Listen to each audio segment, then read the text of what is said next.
खबर ये है कि शिक्षक भर्ती 2023 का विज्ञापन 4 मई 2023 को विज्ञापित किया गया था, जिसे डीएड अभ्यर्थियों ने 30 दिवस भीतर परीक्षा पूर्व माननीय छत्तीसगढ़ हाईकोर्ट में याचिका WPS 3541/2023 दायर कर चैलेंज किया था। इस दौरान सुप्रीम कोर्ट में डीएड वर्सेस बीएड विवाद का फैसला जनवरी 2023 में सुरक्षित कर लिया गया था, जिसका फैसला 11 अगस्त 2023 को जारी किया गया। इस फैसले के अनुसार बीएड डिग्री को सहायक शिक्षक पद के लिए असंवैधानिक घोषित किया गया, जिसके पालनार्थ में माननीय छत्तीसगढ़ हाई कोर्ट ने 21 अगस्त 2023 को केवल डीएड अभ्यर्थियों का काउंसलिंग में भाग लेने का आदेश पारित किया था, जिसे बीएड डिग्री धारकों ने सुप्रीम कोर्ट में चैलेंज किया, जिस पर अंतरिम आदेशानुसार बीएड डिग्री धारकों का काउंसलिंग और नियुक्ति माननीय छत्तीसगढ़ हाईकोर्ट के अंतिम आदेश के अधीन माननीय सुप्रीम कोर्ट ने रखा, जिस पर अंतिम फैसला छत्तीसगढ़ हाईकोर्ट ने 2 अप्रैल 2024 को दिया, जिसके अनुसार सहायक शिक्षक पद पर बीएड डिग्री धारकों के स्थान पर केवल डीएड धारकों की 0.6 सप्ताह के भीतर नियुक्ति का अंतिम आदेश पारित किया गया था। न्यायालय के इस फैसले पर विभाग और छत्तीसगढ़ सरकार द्वारा आज तक कोई कार्यवाही नहीं किया गया है, जिससे काउंसलिंग कराकर अपने पद से वंचित बेरोजगार, मानसिक रूप से पीड़ित डीएड अभ्यर्थी व्यथित होकर न्याय के लिए सैकड़ों की संख्या में अंबेडकर चौक से नेहरू चौक तक रैली निकालकर तहसीलदार को ज्ञापन के माध्यम से छत्तीसगढ़ सरकार और विभाग से नियुक्ति की गुहार लगाई। वो संबंधित छात्र हैं, उनके संबंध में जो भी माननीय उच्च न्यायालय से आदेश हुआ है उस आदेश का पालन कराने के लिए शासन के लिए ज्ञापन आज प्राप्त हुआ है। माननीय मुख्यमंत्री महोदय के नाम से ज्ञापन प्राप्त हुआ है। विधिवत जो माध्यम है उसके द्वारा ये ज्ञापन जो है प्रेषित कर दिया जाएगा। संवैधानिक दायरे में रह करके जो संविधान में सर्वोच्च स्थान रखती है न्यायालय, उसके आदेश को लेकर के हम आज माननीय कलेक्टर महोदय के पास पहुंचे हुए हैं, क्योंकि हमारी बातों को अभी तक सरकार तक नहीं पहुंच पा रही है और जब पहुंच रही है उसको भी अनसुना कर दिया जा रहा है।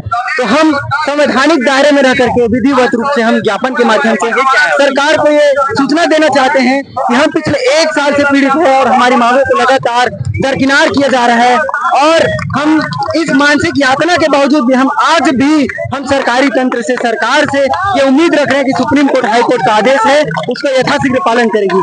चूंकि हाई कोर्ट का आदेश आए हुए आज 6 महीने गुजर गए हैं, उस पर कोई भी एक्शन नहीं लिया गया है। इससे पहले सरकारी तंत्र जो थी, विभाग थी, वो कह रही थी कि अभी आचार संहिता इसके बाद हम निर्णय लेंगे। आचार संहिता हटा, फिर से सरकार जो है सुप्रीम कोर्ट में चैलेंज कर दी। सुप्रीम कोर्ट में चैलेंज करने के बाद लगातार ये दलील दी जा रही थी कि मामला भी कोर्ट में पेंडिंग है। कोर्ट के आदेश के बाद 1 सप्ताह में हम तत्काल प्रभाव से आपकी नियुक्ति आगे बढ़ा देंगे जैसे आपके पक्ष में आती है। लेकिन आज कोर्ट का आदेश आए हुए आज 20 दिन गुजर गए हैं, कोई एक सिंगल नोटिस भी नहीं आए हैं, बल्कि विभाग ये कह रही है कि सरकार जो है अभी इस पर एक्शन लेगी। जो विभाग जो है माननीय मुख्यमंत्री जी के पास है, मुख्यमंत्री जी जैसे निर्णय लेंगे उसके अनुसार हम कार्रवाई करेंगे। वो कह रहे हैं कि आप मुख्यमंत्री जी से मुलाकात करिए, उनसे निवेदन करिए। क्या है हम मुख्यमंत्री जी से निवेदन करते हैं, उनसे यही चाहते हैं कि जो कोर्ट का आदेश आया है उसका पालन करें। कोर्ट का आदेश आया है कि जो हाई कोर्ट का आदेश था बीएड को बाहर करके जो डिप्लोमा धारियों को नियुक्ति देने हैं उसको यथावत रखा जाए और डिप्लोमा धारियों को यथाशीघ्र नौकरी दी जाए, नियुक्ति दी जाए, उसकी ही पालन की जाए सरकार के द्वारा। हम यही चाहते हैं। मेरा नाम ओम प्रकाश साहू। न्याय की रैली सुप्रीम कोर्ट और हाई कोर्ट से जीतने के बाद भी हमको सड़कों में उतर के न्याय के लिए रैली निकालनी पड़ी। जब सुप्रीम कोर्ट ने निर्धारित कर दिया है सिर्फ और सिर्फ डीएड धारी का हक है और जब सुप्रीम कोर्ट और हाई कोर्ट का ऑर्डर आ गया है तो सरकार क्यों हमें नियुक्ति नहीं दे रही है। सरकार से हमारी यही प्रार्थना है कि डीएड और बीएड दोनों ही उनके बच्चे हैं, हमें हमारे हक से वंचित ना करें और जल्दी से जल्दी ही हमें नियुक्ति प्रदान करें। बीएड की नियुक्ति हाई कोर्ट के अधीन थी, उनको नियुक्ति मिली थी, उनके लेटर में साफ साफ लिखा हुआ था कि आपकी नियुक्ति तभी तक है जब तक हाई कोर्ट का ऑर्डर आता है। जैसे ही हाई कोर्ट का ऑर्डर आएगा आपकी नियुक्ति बर्खास्त की जाएगी। आज जब वो नियुक्ति बर्खास्त करके हमें हमारे हक को कोर्ट ने देने के लिए कहा है तो सरकार को इतना समय क्यों लग रहा है हमारे हक को देने के लिए। हम यहाँ रोड पे खड़े साल भर से न्यायालय में लड़े हैं, इतना हक पीड़ा से बीतते हुए आज जाके जब हमारे हक पे हमारे अधिकार के लिए जब दिया है कोर्ट ने, न्यायालय ने हमें अधिकार से घोषित किया है, तो फिर सरकार हमें हमारे अधिकार से वंचित क्यों रख रही है। अभी कैबिनेट की मीटिंग होने वाली है, मेरी सरकार से यही दरख्वास्त है कि जल्दी से जल्दी डीएड को नियुक्ति दे।